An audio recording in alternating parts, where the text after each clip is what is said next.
VS ఈరోజు మనము అధ్యాపన శాస్త్రం బిఎడ్లోని గణిత శాస్త్ర బోధన అభ్యసన శాస్త్రం 1లో శ్రీనివాస రామానుజన్ గారి గురించి చెప్పుకోబోతున్నామండి. ఇప్పటి వరకు మనము వరాహమిహిరుడు, బ్రహ్మగుప్తుడు, ఆర్యభట్ట, భాస్కరాచార్యుడు వారు నలుగురు గణిత శాస్త్రవేత్తల గురించి, భారతీయ గణిత శాస్త్రవేత్తలు వీళ్ళు గురించి చెప్పుకున్నాము.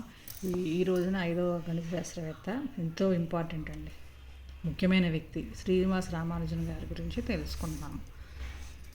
ఈయన 1887 డిసెంబర్ 22వ తేదీన జన్మించారు. మాతామోహుని తాతగారి ఇంటి వద్ద జన్మించారండి. చెన్నైకి దగ్గరలో గల ఈరోడ్ నగరంలో సామాన్య అయ్యంగార్ కుటుంబంలోనే జన్మించారు. డిసెంబర్ 22వ తేదీన జాతీయ గణిత దినోత్సవంగా జరుపుకుంటామండి. ఈయన పేరుని శ్రీనివాస రామానుజన్ గారు పుట్టినరోజు సందర్భంగా ఆ రోజున మనం జాతీయ గణిత దినోత్సవం జరుపుకుంటాము. డిసెంబర్ 22వ తేదీ. తండ్రి కుంభకోణంలో ఒక బట్టల దుకాణంలో గుమస్తాగా పనిచేస్తున్న శ్రీనివాస్ అయ్యంగార్. తల్లి పేరు కోమల తమ్మాళ్. శ్రీనివాస్ అయ్యంగార్, కోమల తమ్మాళ్. తల్లికి గణితంపై గల ప్రీతి, ఆసక్తి, మక్కువ అతని జీవితంపై కూడా ఎక్కువ ప్రభావాన్ని కలుగజేశాయి. తల్లికి గణితంపై ఆసక్తి ఎక్కువ అండి, అందుకే అతని జీవితంపై కూడా ఎక్కువ ప్రభావాన్ని కలుగజేశాయి. ఇతడు బాల్యం నుండి గణితం అంటే అభిరుచిని ప్రదర్శిస్తూ తన ప్రతిభతో ఉపాధ్యాయుల్ని ఆశ్చర్యపరిచాడు. 12 సంవత్సరాల ప్రాయంలోనే అతనికి గల ప్రజ్ఞాపాఠవాలు స్పష్టంగా గోచరించాయి. 12 సంవత్సరాలండి. గణితంలో అనేకమైన గడ్డు ప్రశ్నల గురించి తన ఉపాధ్యాయులను అడిగేవాడు. ఒకసారి తరగతి గదిలో ఉపాధ్యాయుడు గణితాన్ని బోధిస్తూ ఏదైనా ఒక సంఖ్యను అదే సంఖ్యతో భాగిస్తే 1కి సమానం అని చెప్పినప్పుడు రామానుజుడు లేచి 0ను 0తో భాగించినా అదే మాదిరిగా వచ్చునా అని అడిగినప్పుడు ఉపాధ్యాయుడు ఆశ్చర్యపోయాడు. పాఠశాల ప్రధానోపాధ్యాయుడు కూడా తరగతులకు టైం టేబుల్ వేసే పనిని అతనికి అప్పచెప్పేవాడు. 13 సంవత్సరాల ప్రాయంలోనే వృత్తములకు ఎక్స్పోటెన్షియల్ ఫంక్షన్లకు గల సంబంధాన్ని గురించి కృషి చేశాడు. 10వ తరగతి చదివే రోజుల్లోనే బీజగణితము, త్రికోణమితి, కలనగణితము, వైశ్లేషిక రేఖాగణితము మొదలైనవి అధ్యయనం చేశాడు. బీజగణితము, త్రికోణమితి, కలనగణితము, వైశ్లేషిక రేఖాగణితం 4 అండి మొత్తం. ప్రాథమిక విద్యకు సంబంధించిన పరీక్షలలో జిల్లాలో ప్రథముడిగా నిలిచి ఉపకార వేతనం పొందాడు. స్కాలర్షిప్ పొందారంట. 1903లో సీనియర్ స్కూల్లో మొదటి తరగతిలో ఉత్తీర్ణుడయ్యాడు. తర్వాత కుంభకోణంలోని ప్రభుత్వ కళాశాలలో ఉన్నత విద్యను అభ్యసించాడు. గణితం మీద ఎక్కువ ఆసక్తితో మిగిలిన సబ్జెక్టులను అలక్ష్యం చేయడం వల్ల మొదటి సంవత్సరం పరీక్షల్లో ఉత్తీర్ణుడు కాలేకపోయాడు. కానీ గణితం పట్ల అతనికి ఉన్న పరిశోధనా శక్తి అమోఘం. మధ్యతరగతి కుటుంబానికి చెందిన అతని కుటుంబ సభ్యులు మాత్రం అతని మేధాశక్తిని గుర్తించలేకపోయారు.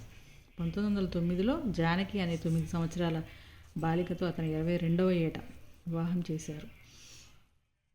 1907లో ప్రొఫెసర్ రామస్వామి అయ్యగారి చేత ఏప్రిల్ 4లో పూణేలో ఇండియన్ మ్యాథమెటికల్ సొసైటీ అనే సంస్థ ప్రారంభించబడింది. ప్రొఫెసర్ రామస్వామి అయ్యర్ చేత గణిత శాస్త్రంలో తనకు గల ఆసక్తి, అభిరుచి తెలియచెప్పి ఏదైనా ఉద్యోగం సంపాదించాలని రామానుజన్ అనుకున్నాడు. రామానుజన్ తెలివితేటలు చిన్న ఉద్యోగం చేయటం వల్ల వృధా కారాదని రామస్వామి అయ్యర్ భావించి ప్రెసిడెన్సీ కళాశాలలో గల ప్రొఫెసర్ పివి శేషు అయ్యర్ గారికి ఒక ఉత్తరం రాసి ఇచ్చారు. దాని ఫలితంగా రామానుజన్కు ప్రెసిడెన్సీలో గల అకౌంటెంట్ జనరల్ ఆఫీస్లో లీవ్ వేకెన్సీలో ఒక తాత్కాలిక ఉద్యోగం దొరికింది. ఆ ఉద్యోగంలో కొన్ని నెలలు మాత్రమే పనిచేశారు. శేషు అయ్యంగార్ గణితంలోనే మనసు లగ్నం చేసే రామానుజన్ చూసి కేంబ్రిడ్జ్లో గల ప్రొఫెసర్ GHRD గారికి రామానుజన్ గురించి తెలియజేశారు. దాంతో రామానుజన్ జీవిత గమనమే మారిపోయింది. ప్రొఫెసర్ GHRD గారికి తెలియజేశారంట. కేంబ్రిడ్జ్లో ప్రొఫెసర్ ఈయన రామానుజన్ను కేంబ్రిడ్జ్కి ఆహ్వానించారు. 20 రోజులు ఓడలో ప్రయాణించి 7 ఏప్రిల్ 1914న లండన్ చేరుకున్నారు. అక్కడ నుండి కేంబ్రిడ్జ్లో గల ట్రినిటీ కళాశాలలో ప్రవేశించాడు. ఆ కళాశాల వారు ఆయనకు 60 పౌండ్ల ఉపకార వేతనం మంజూరు చేశారు. వారిద్దరి కలయిక, వారి మధ్య సంబంధాలు ప్రపంచ చరిత్రలోనే పేర్కొనదగినవి. ఆ సమయంలో ప్రొఫెసర్ హార్డీ దగ్గర రామానుజన్ నేర్చుకోవడం కన్నా రామానుజను దగ్గరే ప్రొఫెసర్ హార్డీ గణితంలో అనేక విషయాలు నేర్చుకున్నారు. రామానుజన్ ఇంగ్లాండ్లో ఉన్న 5 సంవత్సరాలలో 21 పరిశోధనా పత్రాలు యూరప్లోని వివిధ పత్రికల్లో ప్రచురింపబడ్డాయి. ఇందులో 5 పత్రాలు మాత్రమే హార్డీతో కలిసి రూపొందించబడ్డాయి. శీతల ప్రదేశం అతని ఆరోగ్యంపై దుష్ప్రభావం చూపింది. ఫలితంగా ఊపిరితిత్తులు పాడే క్షయవ్యాధికి సోకింది. భారతదేశం వెళ్ళిన వ్యాధి తగ్గవచ్చునని చెప్పిన మీదట రామానుజన్ 1919 ఫిబ్రవరి 27న 4 వారాలు ఓడలో ప్రయాణించి భారతదేశం చేరారు. చివరి రోజుల్లో చెన్నైలో వైద్య సేవలు పొందుతున్నప్పుడు ప్రొఫెసర్ హార్డీ కేంబ్రిడ్జ్ నుండి రామానుజన్ చూడడానికి వచ్చాడు. ఆ సమయంలో కూడా రామానుజన్ హార్డీతో గణిత విషయాలు ముచ్చటించారు.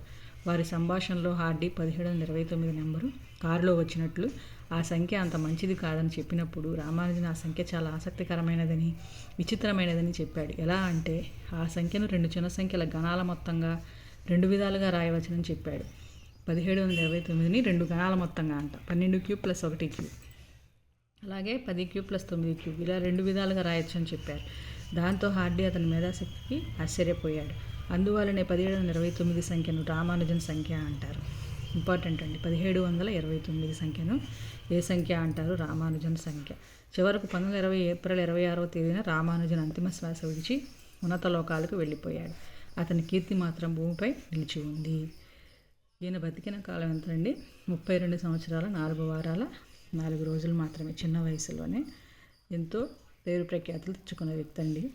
రామానుజన్ గారు గణితానికి చేసిన సేవలు: సంఖ్యల సర్వసమానత్వం, సౌష్ఠవాలు, వాటి మధ్య సంబంధాలనే అంశాలపై ఆయనకు గల జ్ఞానం సరే మరే ఇతర గణిత శాస్త్రజ్ఞులకి లేదు అని చెప్పవచ్చు. రామానుజన్ గారు 1916లో ఊహించిన గణిత సత్యాన్ని 1974